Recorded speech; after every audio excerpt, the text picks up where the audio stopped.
खाली जमीन देखते हैं, जहां सरकारी जमीन देखते हैं, वहीं कब्जा करने का प्रयास करते हैं। कोई अस्तित्व नहीं था, वहां भी जिहाद पसंद लोग आकर बस रहे हैं और यहां के मूल निवासी होने का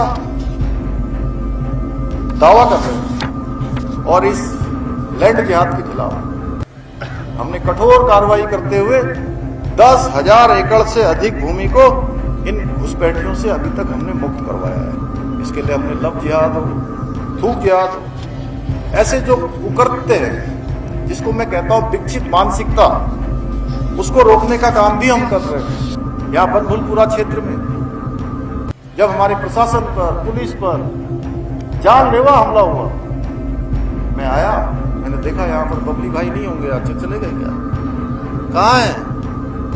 इनको मैंने देखा, इनकी आंखें देखी, सच में कलेजा बिल्कुल थरथरा गया। वैसे तो अपनी देवभूमि में किसी भी जिहाद के लिए कोई जगह नहीं है, लेकिन बीते कुछ वक्त में प्रदेश में न जाने कौन कौन से जिहाद देखने को मिले और उनके बारे में सुना गया। यहां तक कि सरकार ने कई कार्रवाइयां की, कार्रवाइयों के जरिए मुख्यमंत्री ने भी जिहाद शब्द का खूब इस्तेमाल किया। लेकिन अब बड़ी खबर उत्तराखंड से ये कि लैंड जिहाद की बारी आ गई। कैसे लैंड जिहाद प्रदेश में बदल रहा डेमोग्राफी को, कैसे अब तक सरकार ने की कार्रवाई, सब बताऊंगा अपनी इस रिपोर्ट के जरिए। नमस्कार, पहलाग में पंकज रौतेला, आप देख रहे हैं उत्तराखंड न्यूज। दोस्तों, बीते कुछ वक्त में आपने देखा होगा अपनी देवभूमि उत्तराखंड में कुछ जगह पर हरी चादर बिछाकर कब्जा किया गया, फिर वहीं पर एक छोटा सा ढांचा, फिर कई स्क्वायर फीट जमीन पर कब्जा कर लिया गया।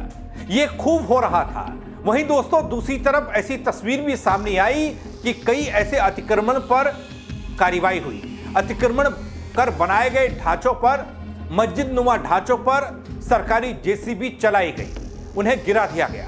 ऐसी कई तस्वीरें बीते कुछ वक्त में आपने भी देखी होंगी। मैं बताने के लिए आज आया हूं कि कैसे मुख्यमंत्री धामी और सरकार ऐसे साजिशकर्ताओं के खिलाफ एक्टिव नजर आ रही है।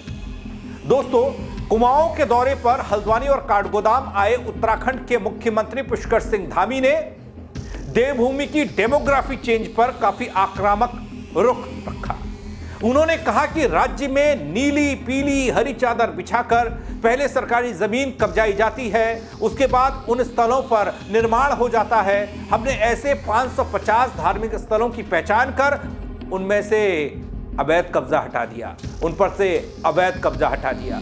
जहां खाली जमीन देखते हैं, जहां सरकारी जमीन देखते हैं, वहीं कब्जा करने का प्रयास करते हैं।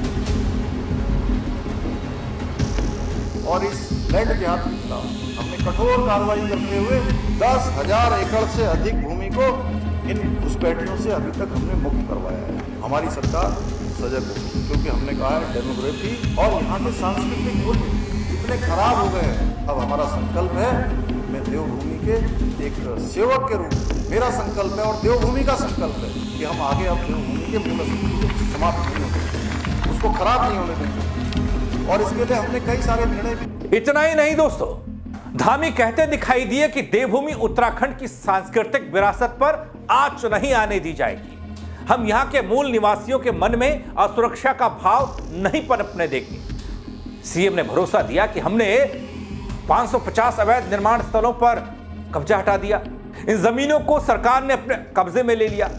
उन्होंने कहा कि हमारी सरकार का यह कब्जा मुक्त अभियान चलता रहेगा। हम एक एक कर कागज की जांच करा रहे हैं और ये जांच कमोवेश चल भी रही है। देवभूमि उत्तराखंड के अंदर कई नई नई चुनौतियों का सामना करना पड़ रहा है। आज हमारे पहाड़ों में ऐसे ऐसे स्थानों पर जहां कभी उनका कोई अस्तित्व नहीं था, वहां भी जिहाद पसंद लोग आकर बस रहे हैं और यहां के मूल निवासी होने का दावा कर रहे हैं। उनके द्वारा डेमोग्राफी देवभूमि की खराब की जा रही है। इस प्रकार के खिलवाड़ किए जा रहे हैं। सुनियोजित कोशिश के खिलाफ हमारी सरकार सजग हो रही है, क्योंकि हमने कहा है डेमोग्राफी और यहाँ के सांस्कृतिक मूल्य जितने खराब हो गए हैं, अब हमारा संकल्प है, मैं देवभूमि के एक सेवक के रूप में, मेरा संकल्प है और देवभूमि का संकल्प है कि हम आगे अब देवभूमि के मूल अस्तित्व को समाप्त नहीं होने देंगे, उसको खराब नहीं होने देंगे। वैसे दोस्तों, बीते कुछ महीनों में देखने को मिला कि प्रदेश में डेमोग्राफी चेंज बड़ी चुनौती के तौर पर हम सबके सामने आ गया। मुख्यमंत्री ने आगे कहा कि देवभूमि उत्तराखंड के अंदर कई सारी चुनौतियों का सामना हम लोगों को करना पड़ता है।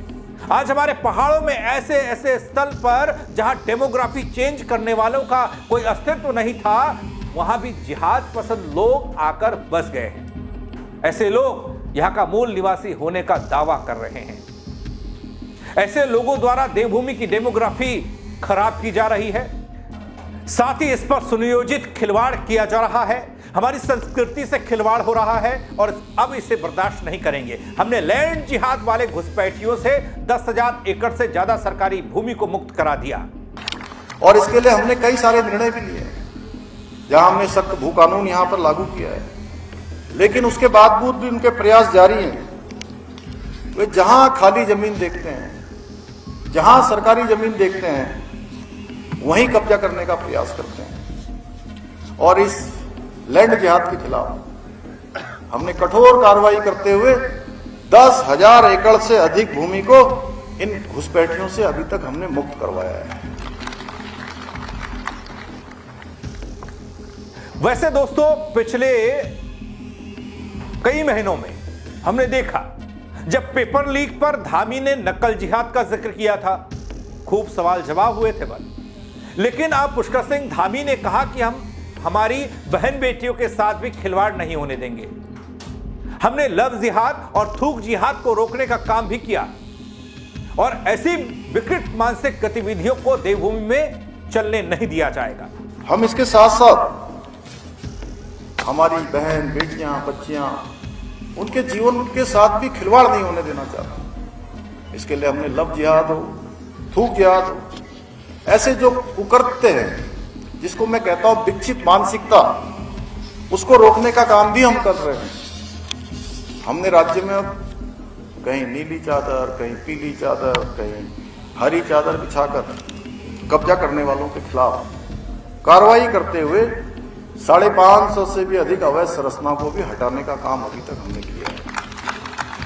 दोस्तों, हल्द्वानी में थे तो डेमोग्राफी चेंज की बात हुई, तो ऐसे में बनभूलपुरा का जिक्र होना लाजमी था। कैसे जिक्र नहीं होता? वो इलाका जहां रेलवे की जमीन, सरकारी जमीन और जमीन पर कब्जा सालों से हुआ, उस कब्जे को हटाने के लिए जब टीम पहुंची तो टीम पर हमला हो गया, थाने फूंक दिए गए।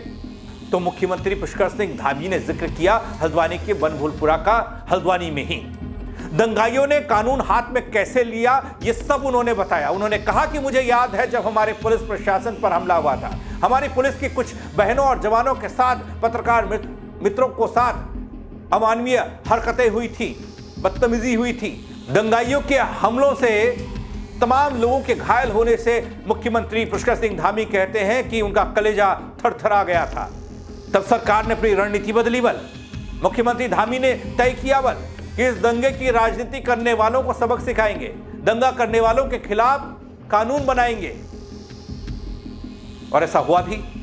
अगर सरकारी और निजी संपत्ति को नुकसान होगा तो उसी दंगाई से उसकी वसूली होगी, यह तय कर दिया सरकार ने। हल्द्वानी में दंगे की राजनीति शुरुआत करने वाले प्रशासन पर तमाम प्रकार से कानून हाथ में लेने वाले, मुझे याद है कि जब मैं यहाँ बनभूलपुरा क्षेत्र में जब हमारे प्रशासन पर, पुलिस पर जानलेवा हमला हुआ, मैं आया, मैंने देखा यहाँ पर बबली भाई नहीं होंगे, अच्छे चले गए क्या, कहाँ हैं? इनको मैंने देखा, इनकी आंखें देखी, सच में कलेजा बिल्कुल थरथरा गया इनको देखकर। हमारी पुलिस की कुछ बहनों को देखा मैंने, जवानों को देखा, हमारे अन्य पत्रकार मित्रों को देखा जो वहां गए थे। हमने तय किया कि हम अब इस दंगे की राजनीति करने वालों को सबक सिखाएंगे और दंगा करने वालों के लिए ये हमने कानून बनाया कि सरकारी संपत्ति हो, निजी संपत्ति हो, अगर दंगे से उसका नुकसान होगा, ये संपत्ति नष्ट होगी, तो एक एक पाई की भरपाई उसी दंगाई से सुनिश्चित की जाएगी। भाई, हमने सख्त दंगारोधी कानून भी बनाया है। साथ ही हमने राज्य में गौ माता की रक्षा के लिए गौ रक्षा कानून भी लागू किया है। हम उत्तराखंड की मूल प्रकृति को बनाए और बचाए रखने के लिए पूरी तरह से संकल्पित हैं। तो दोस्तों, उत्तराखंड में हरी चादर से कब्जे और डेमोग्राफी बदलने के आरोपों पर सीएम धामी की एक कड़ी चेतावनी दिखी, राजनीतिक हलचल पैदा कर गई। लब और नकल के विवाद के बाद अब लैंड जिहाद की चर्चा जोर पकड़ रही है। बल उत्तराखंड की राजनीति में भी आरोपों और कार्रवाई के बीच सबसे बड़ा सवाल एक, क्या आगे हालात बदलेंगे, स्थिति सुधरेगी, विवाद खत्म हो जाएगा? ऐसे कौन कौन सी जगह हैं जहां पर लैंड जिहाद हो रहा है, जिसका नाम दिया गया? यह देखना सरकार और प्रशासन का काम है। यह न हो, इस उत्तराखंड की राजनीति का काम है। आखिर जहां जहां पर कब्जा हुआ, जिसने कब्जा किया, बनभूलपुरा का इलाका किसने बसाया? किसने संरक्षण दिया? सरकारी जमीन पर कैसे अतिक्रमण होता चला गया? इसके लिए कौन जिम्मेदार है? सियासत, सरकारें। कोई हटाता है, कोई लगाता है, कोई लाता है, कोई बिजली पानी देता है, कोई काटता है कनेक्शन। अब क्या कहेंगे इस खबर को लेकर? कमेंट करिएगा, खबर को शेयर करिएगा, पसंद आए तो बताइएगा। मेरे साथ जुड़ने के लिए आप सबका बहुत शुक्रिया। जय उत्तराखंड। जहां खाली जमीन देखते हैं, जहां सरकारी जमीन देखते हैं, वहीं कब्जा करने का प्रयास करते हैं। कोई अस्तित्व नहीं था, वहां भी जिहाद पसंद लोग आकर बस रहे हैं और यहाँ के मूल निवासी होने का दावा कर रहे हैं। और इस लैंड जिहाद के खिलाफ हमने कठोर कार्रवाई करते हुए 10,000 एकड़ से अधिक भूमि को इन घुसपैठियों से अभी तक हमने मुक्त करवाया है। इसके लिए हमने लब जिहाद हो, थूक जिहाद हो, ऐसे जो कुकृत्य हैं, जिसको मैं कहता हूं विकसित मानसिकता, उसको रोकने का काम भी हम कर रहे हैं। यहाँ बनभूलपुरा क्षेत्र में जब हमारे प्रशासन पर, पुलिस पर जानलेवा हमला हुआ, मैं आया, मैंने देखा यहाँ पर बबली भाई नहीं होंगे, अच्छे चले गए क्या? कहाँ हैं? इनको मैंने देखा, इनकी आंखें देखी, सच में कलेजा बिल्कुल थरथरा गया।